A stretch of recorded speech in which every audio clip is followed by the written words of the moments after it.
welcome to this exciting video where you once again join me in the wild landscape of Scotland. And I've just parked the wee Kia down here today. I was pretty much driving past, it's like a spontaneous adventure, and I just thought I've not been down here for ages, and there's some cool old historical stories with this spot here.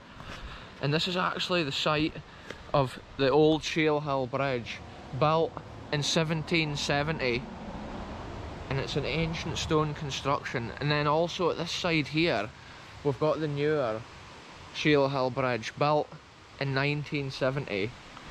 And just check it out here, I'm hoping I can get down this path to the river's edge, and it's so long since I've been here. I'm wanting to go down and take a look at the old bridge and see what condition it's in these days. Tell the story of the history here in this local area of Sheilhill, which is kind of between Kirriemuir and Brechin. It's kind of between Forfar and Cortahay. And just look at this massive construction, using the bricks and using the cement here. Probably mostly cement with a brick facing on it, I would think. And then it's most likely built with the bricks up that way. But look, there's been somebody down here doing some mad like graffiti recently. It looks like there's been somebody actually camping down at this spot. Wow, look how eroded it's getting here. Every year I come here, it's literally getting more and more worn away and washed away. Because at times in this area here, the river can be up at my head height right here. There's a cool spot down here under the bridge. Let's see if we can get an echo. Oi! I'll be waking up the people in the house nearby here, folks. Anyway, I'm wanting to try and go somehow down here and along under the old bridge. There's a cool story with this bridge. Not only does it have an ancient sundial built into it as part of its construction, it also has an incredible gargoyle carved into the stone. And the reason that there was a gargoyle like into the stone is to actually warn off an ancient mythical creature which apparently lived in the water here, called a kelpie. I believe that's what it was called. And the reason they put the gargoyle on is to scare it off and scare it further down the river. And I believe the kelpie must have lived at the other side of the bridge, because the gargoyle's head is on the far side of the bridge. So I thought it's cool to try and come down underneath the bridge and look up at the gargoyle carving. But there's actually been quite a lot of rain recently, and the river's higher than what it's been in the past month and that here. Oh well, I need to try and climb back up here in a minute. That's the crazy thing with a spot like this. Another mad thing, if it's raining up the glens, these rivers can rise and fall super quick. So you have to be careful if you're further downstream. I'm going for it, folks. Here goes nothing. I'm jumping down. Yeah, look how washed it is. Like, this is all cement. And I theorised, obviously it's for the foundation of the bridge, but also I wondered if they had like scaffolding potentially mounted somewhere here when they were building the bridge, or maybe even crane systems, because that's such a hefty nugget there that's been built. Anyway, look at this, it's right onto the bedrock sandstone here, worn from the river. Wow, I'm just literally like trying not to slip here as well. These are super slippy rocks. In areas like this, I've just got so many midges and beasties fleeing about at this time of year. Yes, we're making it, folks. There is like this kind of fissure of rock that I'm walking out here, so hopefully I can get far enough out that I can look up at the bridge, but it looks like it's just about at the limit. Check it out, wow. I'm going on the slippiest bit, but all this grassy land at this time of year has got so much ticks and stuff in it that I just avoid it the best I can. And just look at this construction, folks, it's magnificent. Once again, we're here in a postcard scene of Scotland. And I just love to see it. It's literally a video postcard. And it's mad that viewers from all over the world can just see these ancient constructions, and it's sad nowadays to see the condition of this bridge, because it's starting to degrade and decay. Years ago, Kinnordy Estate actually used to care for this bridge and take all this overgrowth and stuff off it, all that ivy like stuff that crawls over it. but nowadays I don't think they actually do much maintenance on it as far as that goes. But when the old lady Lyle and stuff was running the estate, a lot of this sort of stuff here was like taken care of, and it's just sad to see the way these stones are all getting pushed out from these big roots within the stone. Wow, this time of year, folks, it's just like a jungle out here. I can see the river's been higher than this recently as well. There's also some beautiful little waterfalls coming off at the far side, and there's actually a wee abandoned house. I think it's at that side. The remains of what is an abandoned house, but we'll go back to places like that in the winter or in the autumn once things isn't so overgrown. No way, this is it. We're just about under the old bridge. Look at it, this is crazy. The one bit of stone that I want to walk on is literally underwater at times here. I'm doing it, folks. I'm in the river South Esk, I believe this is. This river flows all the way through Angus and then out into the Montrose Basin and then out into the wild North Sea. And because of the extreme rain we've had, you can actually see the brown peaty colour within the water today. And that's caused just from the peat bogs and stuff on the hills. The water runs through, taking the colour of the peat with it. Yes, look, we've made it to the end of this pinnacle of land. And that means that we're able to look up at this. Look, the sundial's on the end. And that's the gargoyle. The gargoyle's head is in the middle and it's looking down at the water. And I used to see that gargoyle and have no idea about the ancient story of the Kelpie. I think Kelpies were like little like mysterious creatures that used to cause a lot of damage and bad luck in a certain area or whatever. Oh, now and again that water's just gurgling. I'm gonna head out of this river like pinnacle that I'm standing on because it's quite dangerous. It's super deep at this spot here. Oh, I just love spots like this. The way that we can see both these bridges. I can't get any further back in the frame, but I love to see that Kelpie's head. Just think 1770, they were worrying about stuff like that. The old like myths and folklore of these lands scared the local people. So much so that they put in this stone carving which had the power apparently to scare away this mystical being. And stories like that are just so interesting to remember and to share. The stonework underneath this bridge is in such poor condition. I would think if it's high river conditions or like a storm condition, it would not be safe to be on this bridge anymore, and it'll be such a sad day when this bridge falls down. Oi! Hear the echo? The people in this house will be thinking that there's trouble. Wow. Yeah, there's been people right down here spray painting and stuff, and there's no need for it at all. Like they're literally down here thinking they're in like LA or Compton or something. Like nobody's going to give you respect or cred for coming down here spraying stuff like that. It's certainly not tagging anyway, because somebody doing that can't claim ownership of the land when they're just destroying it with spray paint. See, another interesting detail, folks. Look at the way that the stones here are built right onto the side of that bedrock cliff. It's almost like mud right there.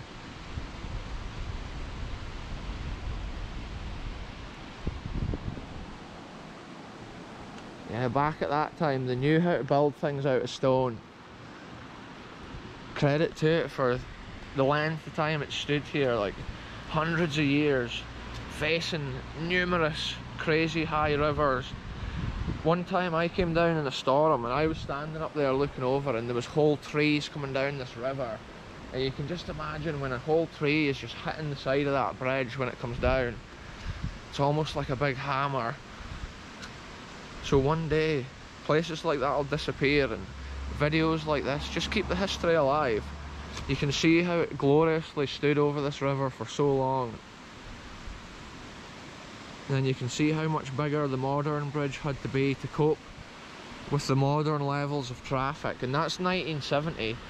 Probably even since then the roads have gotten so much bigger, so much busier.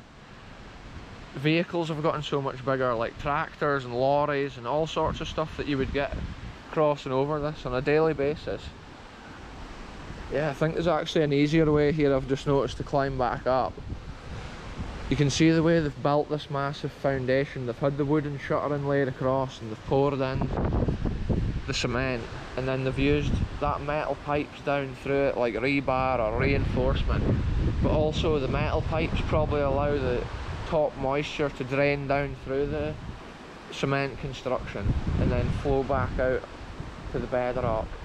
But I reckon all that earth at the top has actually worn away since this was constructed. Here's an interesting detail here, folks, check this out. There is actually still a massive board of wood on here, and probably when this was first constructed, all the boards were still on here with a wooden facing, and it's just over the years the river's just carried them away. So that gives you an idea of the thickness of wood that they used back at that time for doing the shuttering when they were pouring that massive cement. See, that's the kind of detail of history that I love to see, because I've been to these locations before and I've never noticed that, the original wooden shuttering. And even just seeing the way it's constructed here, you can just imagine it when it was first built. It was probably like a grand opening when this was first opened, because you can imagine the old cars and stuff going over here. It was single lane and they would always have to wait. And then the day this bridge was opened, everybody could just keep going both directions. See this, there's been an upright piece of shuttering here. So that shows you probably the length of the battens down there they were using.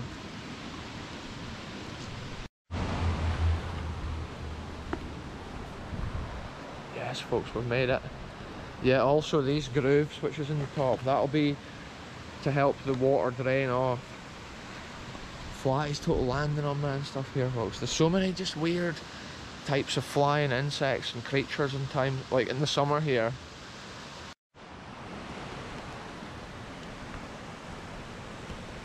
Yeah, so this has been somebody's camping spot recently, and it's probably quite a cool swimming spot around here. On a day like today, the currents in the river flow looks fast and probably quite lethal. And look at this, you can see how this light sandy like clay earth here, that's the bedrock below. And that's the reason it just keeps getting washed out. I reckon that all this must have been backfilled and laid in here at the time of the construction. When they built the bridge, they would have had it cleared right back to the bedrock. And look at this, you can actually tell, looks like there's a piece of wood stuck within the earth. And that shows that would have been debris from the shuttering probably when they built some of this. They would have just thrown everything in here underneath the mud and then covered it over. But this year is the first time I've seen it worn as far back now as this section here. With a construction like this, even if this washes away, it'll still be strong enough because of the way they're constructed onto the bedrock.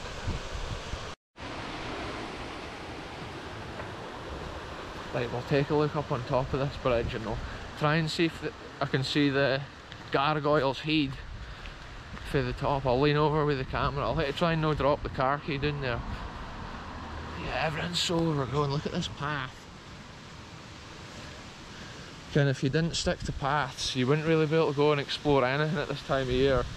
I always say it in my videos, but it's like I'm just dying to go on some mad adventures into the wilderness, but there's no point when you can't see what you're wanting to look at when you get there.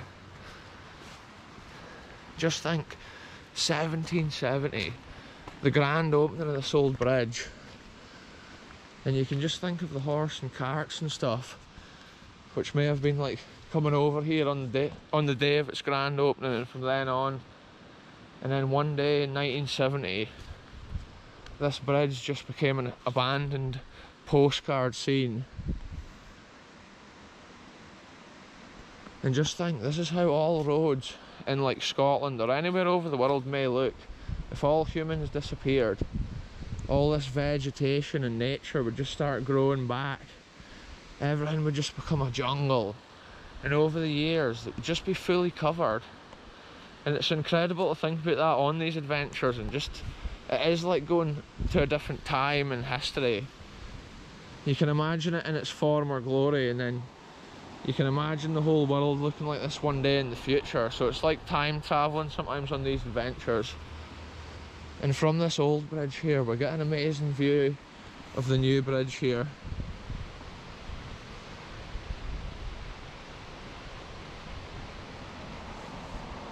And it is a busy road. Check it out, folks, the willow herb's flowering. In a few months the wee seeds will be coming off this and blowing through the wind, and sometimes if you're riding a bike or whatever, you end up breathing the things in because there's so many of them in the air floating about. And then look, the heads on this plant almost look a bit like a thistle, but it's a separate plant. And then check this out, I'll get a video recording of the date here, 1770 under there, look.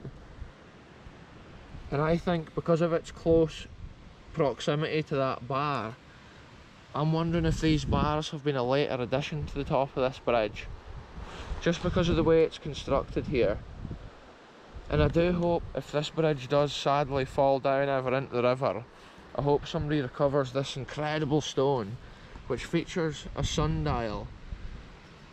So if you were crossing the bridge back in those days, you'd be thinking, oh, what time is it? I've been walking all the way from Kirriemuir. You'd be like, oh aye, it's just about noon. I'll make it there in time. And then underneath the clock is where we see the gargoyle's head.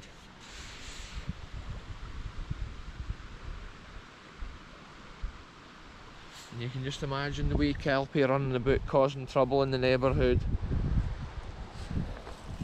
And then the old main road used to lead on this way, back up to where the modern road still is. And that's another good thing, when they put the road in, obviously they did away with some of the corners. Some of the really old Scottish roads were like this twisty, turny way. A lot of the roads are still like that, but sometimes when they modernise it, they just make it easier so you can go in a straight line. I've loved seeing this again though, and we've noticed some details that I've never seen before, and telling the story of the kelpie and the gargoyle and stuff, I never knew that until about 6 months ago or whatever, so it's cool to come here and do that little history update. Yeah, once again tell another story of this area of Scotland. Anyway, I'm going to end this one here, folks. It's been a short one, but it's been a fun little walkabout of this spot, and it's cool to see these locations all times of year. It's amazing how much it changes, like, as the seasons change. But anyway, I'm ending this one here. Thanks very much for watching, and I'll be back very soon with the next one.